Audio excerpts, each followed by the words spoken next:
Oh, well, it's leaking water from underneath. This is the water heater woes of a house. And this water heater is very, very old. I'm pretty sure it's pretty old. I can't even read what the date is on that, but I do know that it's been quite a while. And there's the hose underneath, so I'm going to have to attach a hose. But the first things first is to make sure I have the replacement of this water heater. And the replacement has to be the same, because if you try to get a new water heater, then you have to get a permit for it. So I'm going to just be replacing this one. As you can see, it really needs it bad. Okay, so I'm here now with the replacement water heater. But I have to gather all my tools first before I take this one out, and I also have to make sure that the water is out of it as well. Alright, so I have the pipe wrench, which is easy. It's a good heavy tool for a woman to have. I have a voltage reader so that Alright, does it turn off by itself? A hammer, screwdrivers, a good knife. I'm looking for probably something else.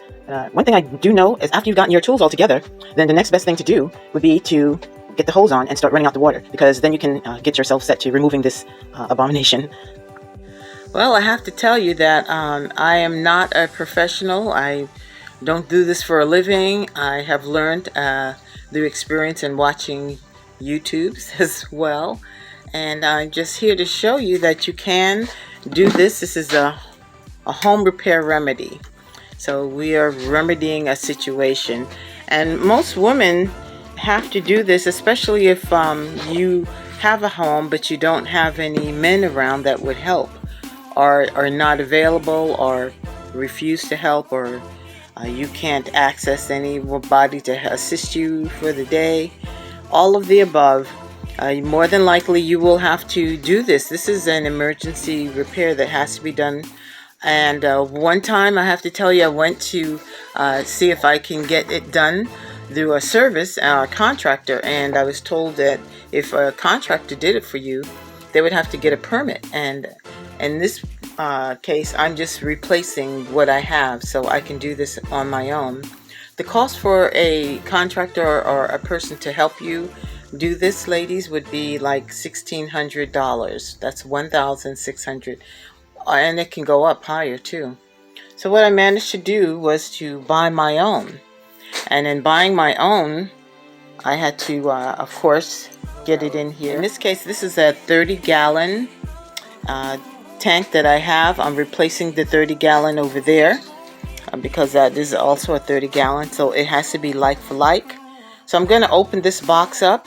And after I open up the box, then we'll see what we have and see what else we need. Because not only did I buy the water heater, but I also bought this kit, water hose replacement kit, which you'll need. It's got some Teflon tape in there as well for the pipes. It's got shark bites, it looks like, and flex hose. And then also another thing that's necessary when you're doing a repair is also to have a basket that goes underneath it. And this is it. It's big enough to go underneath it. It's new.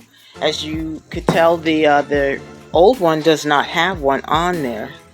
In fact, it's just on the floor, and it looks like it's pretty rusted out. So it doesn't have a basket underneath.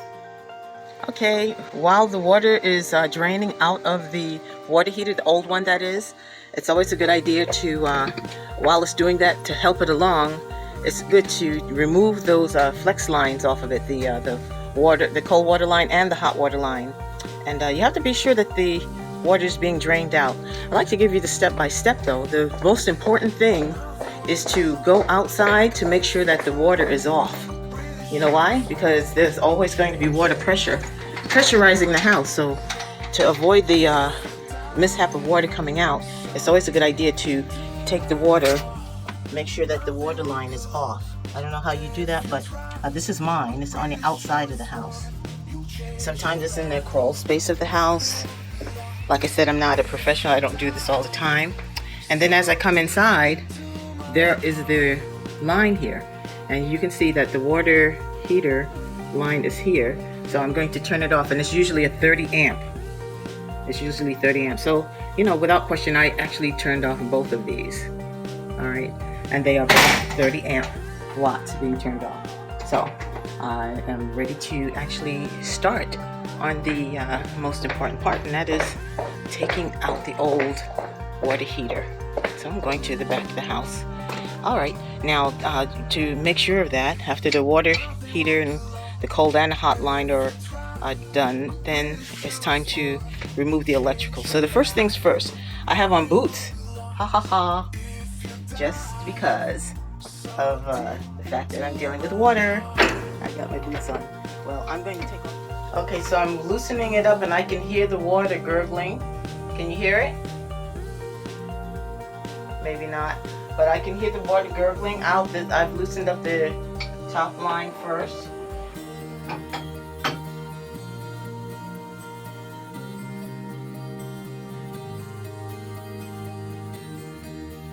And then also this one here seems to need to be, don't forget ladies, it's righty-tighty, lefty-loosey. So we always want lefty-loosey, which would be this way.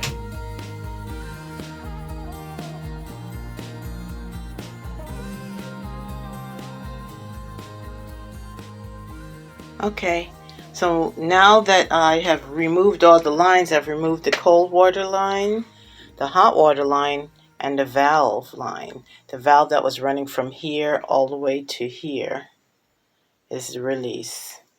And so now all I have left is the electrical. So what we're going to do is we're going to undo the electrical, but we're going to have to make sure that there's no power going to the electricity. When there's power going to the electric, this thing will buzz and make a noise. So it looks like the line is dead here so far, and the line is dead there as well. But is it alive over here?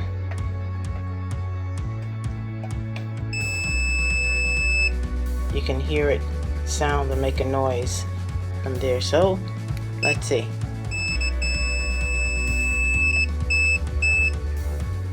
So this has power going to it. Alright, but this does not have power going to it, and there's no power going to here either. And that's on the 12 voltage as well. So we're making sure. Alright, I have a light fixture here ready, and I am the light also. So I'm going to go ahead and undo this electrical so we can get right into it. Just undo these 3 bolts here. The screws in there. You want to be looking for screws afterwards. Wow, there's water in there. It's a good thing I shut the whole thing off.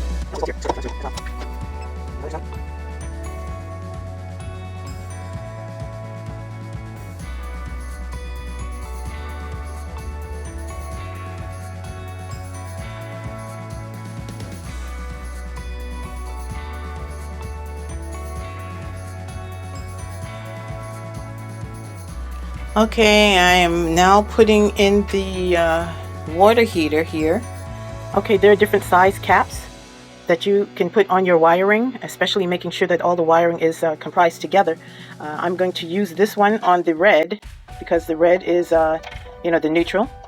So this one will be reserved for the hot. And I'm going to put these 2 black together here. When I put those 2 black together, they are going to go into 1 cap. And a cap is electrical cap that you can screw onto the both of them. Sometimes they have the clip-ins where you can just clip the both of them in, and then it's shut in. And I forget what those are. They're new devices that they are selling now. You might be interested in getting one of those, and that's always a good idea to have one of those. But this is the larger cap, and you can see that this is a smaller one. So we want to always use the large. This is the cap that came off of the old one. I could use it. It's large enough. to screw both of those wires into. But this one is also large enough. It does have a pointy end to it, so it starts the other wiring. I could use that for the red, for the black and the black, and this will be used for the black and the yellow. And I don't need any other ones after that. So I'll put these out the way, and I will start with my ground wire first from this, and also put these wires through that hole as well, okay, so that they'll be usable on the inside.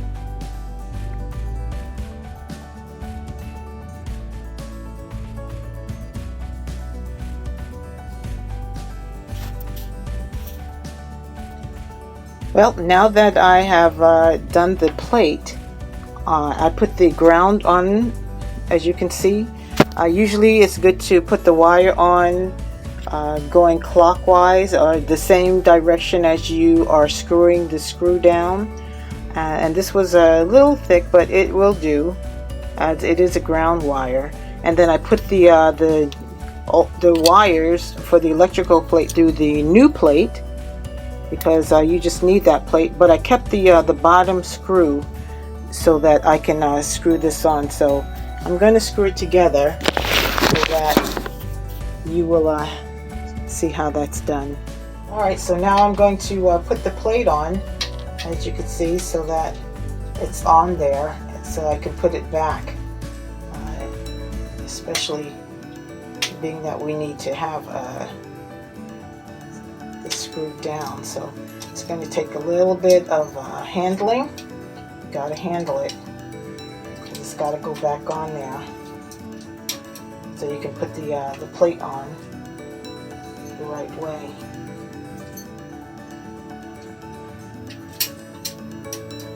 Alright, so put that back into the hole,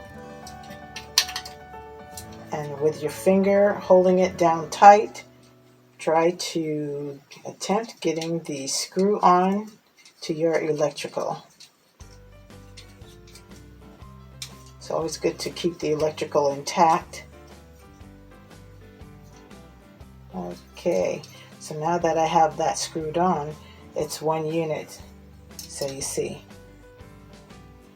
Alright, with the ground as well. Alright, and now we just have to connect these two parts. Alright, and we're going to do that.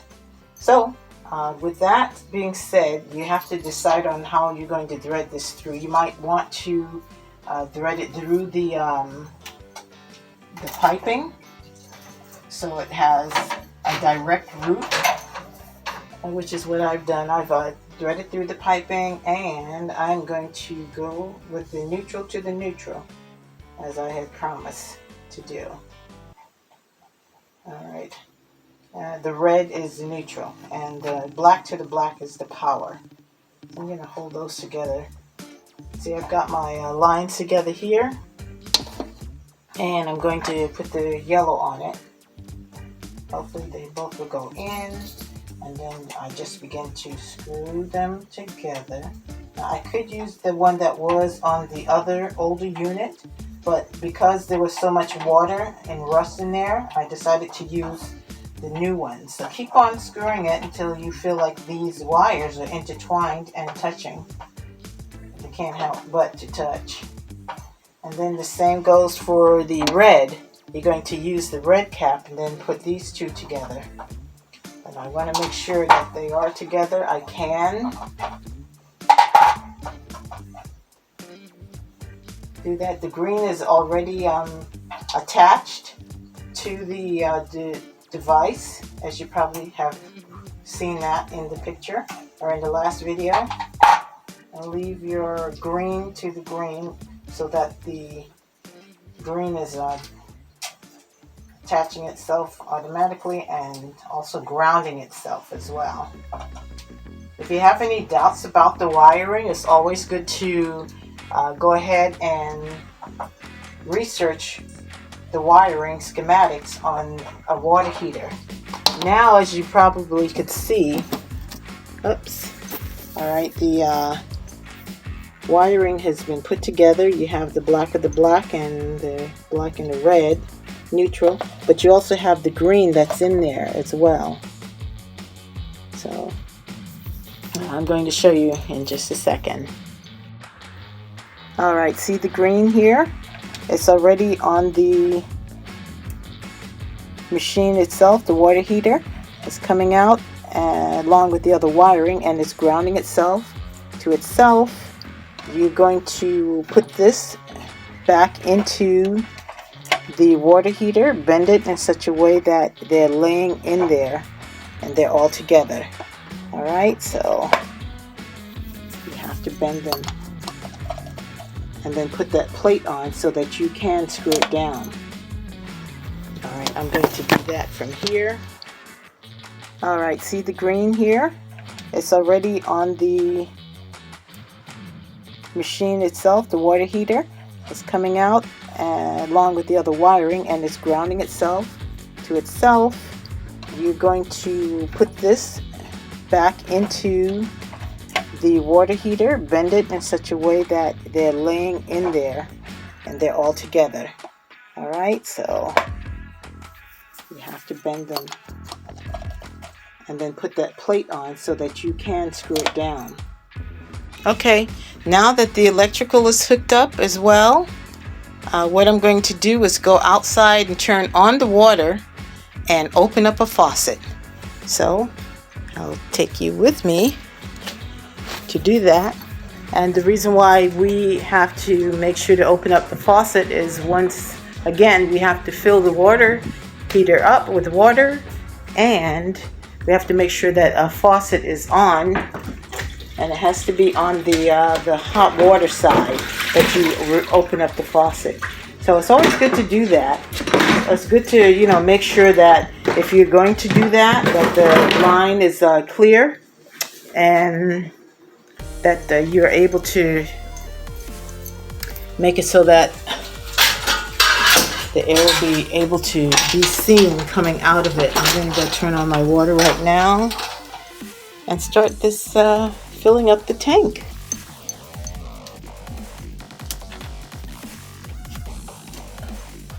Now don't forget, if you have a crawl space that you have to go under, it's best to do that during the day. You don't want it to be so short, but you do want it to be into the basket that can catch water beneath it. Okay, so now we're looking at the water heater, and we're looking at my cat. You have to move out the way, kitty. And I have managed to cut off that copper pipe that I was talking about,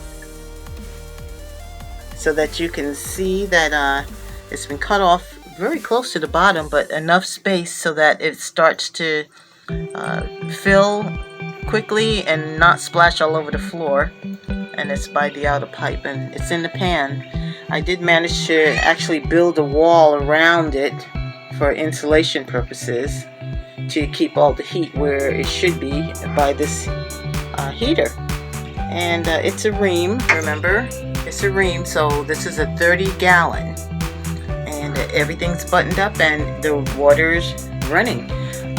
You could say that the only problem that there was the electrical. I had to insert more of the neutral black and white in here to actually get the power to be completed, because what happened prior was that it was sitting in rusty water, and so that corroded the electrical line all the way to like halfway up. So because it's a flex covering, I was able to insert more wires and connect them and put the electrical tape on it so it's not to short out, and it is on, and it's been working wonderfully.